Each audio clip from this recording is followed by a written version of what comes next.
right, so the next section is entitled Postmodernism and Terror. She says, to understand the source of postmodernism, we must place its founders in their historical context, right? Why were they so opposed to grand meta-narratives? She says the answer is that they viewed them as the source of brutal, oppressive political regimes, right? Most of the founders of postmodernism were Europeans who had witnessed firsthand history's bloodiest and most oppressive political systems, Nazism and communism. And she says that as we saw in principle two, both of these systems center on a single principle, race Nazism or economic class communism. Both embrace a grand vision of history moving inexorably towards some ideal society. And both became totalitarian, using their utopian visions to justify secret police and death camps. And so she's suggesting here that postmodernism was a reaction to this type of thing, right? They saw this, obviously that they understood this was terrible, and so they reacted to these types of things. After World War II, many European thinkers had suffered under these oppressive regimes, decided that the source of totalitarianism lie in totalizing meta-narratives. So they suggested the source of these things. And so by totalizing, they meant a worldview that focuses on a single dimension of human experience, elevating it to a false absolute and subordinating everything else into its category, right?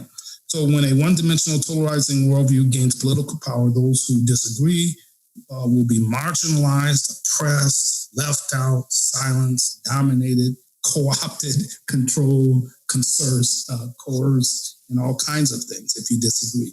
They will be stigmatized as different, perceived as the other, quote, locked up in concentration camps and so forth, all must bow to the state-enforced idol or be burned in the furnace of opposition. Right? That sound like any regimes that we know of today. Maybe. She says, postmodernism insight into the dynamics of false absolutes sound familiar. We've been making a similar critique showing how idols are created when some part of the creation is absolutized. So they get a portion of it right. Clearly, you don't want to absolutize one thing or one portion of the creation. She says, but the mistake postmodernists made was to think that the source of the problem was a commitment to any comprehensive truth. So in other words, in order not to absolutize one particular idea, they blame it on truth and throw out truth. Right. That's the idea here, right?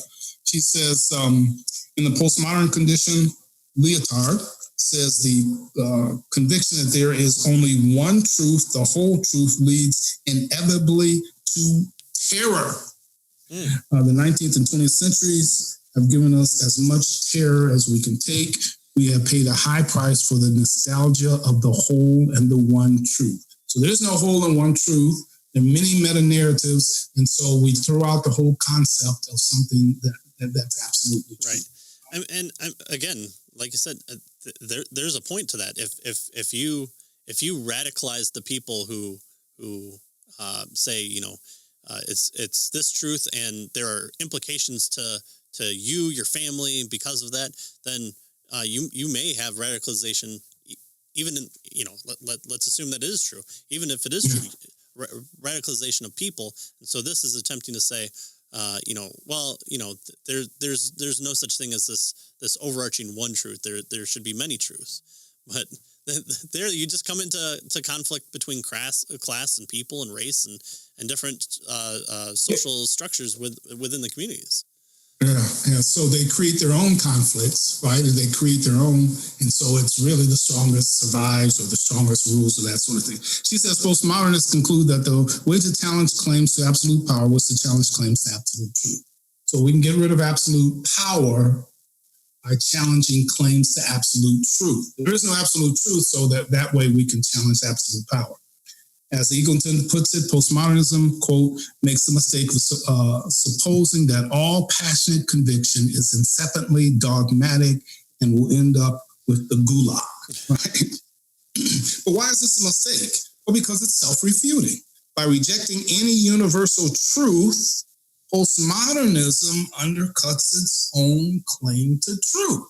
If there isn't any truth, then what you're saying isn't true either. Mm-hmm. Oops. Yeah. Right?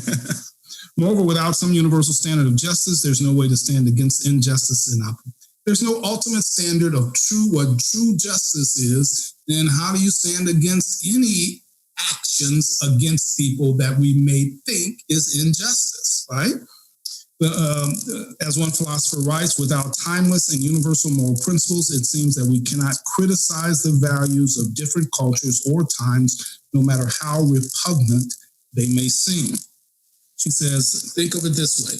If all claims can be deconstructed, then what about the claim that the rich should not oppress the poor?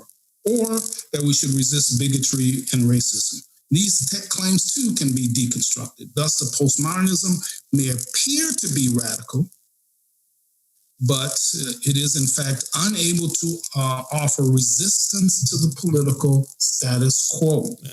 Lived out consistently, postmodernism, she tells us, leads to complicity with evil and injustice. Right.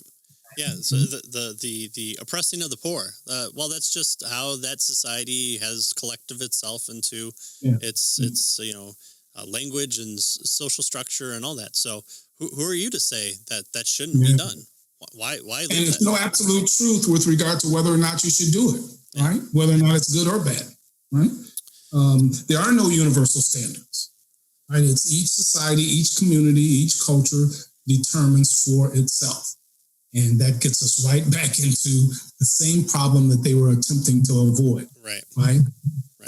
Now, instead of an individual, it's the community or the collective ideas of the community that are oppressing and absolutizing particular ideas. Yeah.